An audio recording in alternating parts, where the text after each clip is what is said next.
अस्सलाम वालेकुम वरहमतुल्लाहि वबरकातुहू। आज का हमारा मौजू जो उन्वान है वो है कि मदरसे की चार दीवारी, कि यानी हमने सिर्फ एक अपनी ज़िंदगी के अंदर इस चीज़ों को सोच लिया और अपने जहन और माइंड के अंदर बिठा लिया है कि अगर दीन है तो वो सिर्फ मदारिस के अंदर है और उलमा के अंदर है। इसी तरह यानी जो तलबा हैं, पढ़ना पढ़ाना, मुदर्रिस, इनकी हद तक ही सिर्फ जो है दीन है और इसी जगह तक ही महदूद रह गया। लेकिन अगर देखा जाए तो ये जो चार दीवारी मदरसे की है, ये इसका नाम दीन नहीं है, ये तो सिर्फ एक इमारत है। क्योंकि दीन तो फैला हुआ है, वो जैसे कहें कि ये तो लामहदूद है, इसके जितनी भी शाखें खोलते जाएं, जितने भी पहलू खोलते चले जाएं, ये एक लामहदूद चीज है।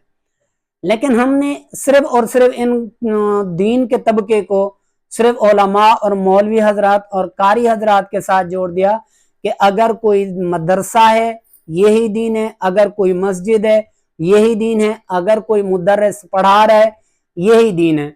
लेकिन मेरे आका नामदार सल्लल्लाहु अलैहि वसल्लम ने जो हमें दुनिया के अंदर आके तबलीग की, या यूं हमें अहकामात पहुंचाए, या जो हमें सहाबा और सहाबा की सीरत से मिलते हैं उन्वानात, उनके अंदर ये मदारिस की चार दीवारी का नाम दीन नहीं है। चाहे आप किसी भी शोबे के साथ मुंसलिक हों, अखलाकियात के साथ अगर तिजारत करें, ईमानदारी से तिजारत करें, ये दीन है। अगर अपने घर के साथ, फैमिलीज के साथ खंदा पेशानी के साथ पेश आए, यही दीन है। अगर हम अपने दोस्तों के साथ धोखेबाजी, फराड और मक्कारी ना करें, यही हमारा दीन है। अगर हम अपने रिश्तेदारों के साथ क़ता ताल्लुकी ना करें, रिश्तों को बहरहाल कायम रखें, यही दीन है। लेकिन हमने जिस उन्वान के तहत दीन को शुमार कर दिया है, वो सिर्फ ये कर दिया है कि अगर चार दीवारी जिस चीज का नाम है यानी मदरसा, तो यही ही दीन है, इसके अलावा बाहर कोई दीन ही नहीं है।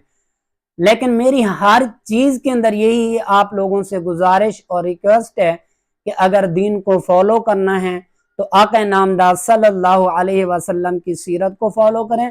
और मेरे नबी की सीरत क्या है, जैसे मैंने कहा कि एक फूलों का गुलदस्ता है, आप जिस फूल की भी खुशबू उठाएंगे, जिसकी भी महक लेंगे, वो उम्दा और नायाब नजर आएगी। और हर एक जो फूल होगा वह दूसरे से उम्दा ही नजर आएगा। लेकिन ये हरगिज मतलब और मायना नहीं होगा कि एक फूल की अगर दूसरे से बढ़ के खुशबू आ रही है तो पहला वाला माअज़ल्लाह हकीर या वो माअज़ल्लाह एक नाकारा है, ऐसा माना नहीं है। मकसद बताने का यह है कि अगर आप एक चीज को फॉलो करेंगे, छोटी सी मिसाल अगर समझने के लिए हम कर दें, जैसे कि अगर कोई बंदा कुरान की तिलावत करता है तो आपको उसके अंदर तलज़्ज़ुज़ और मजा आएगा कि आप कहेंगे इससे बढ़ के कोई दीन है ही नहीं। लेकिन अगर आप नमाज और तहज्जुद के अंदर दिल लगाना शुरू कर देंगे तो आपको ये दिल के अंदर फील होगा कि यार इस जैसी इबादत तो कोई है ही नहीं।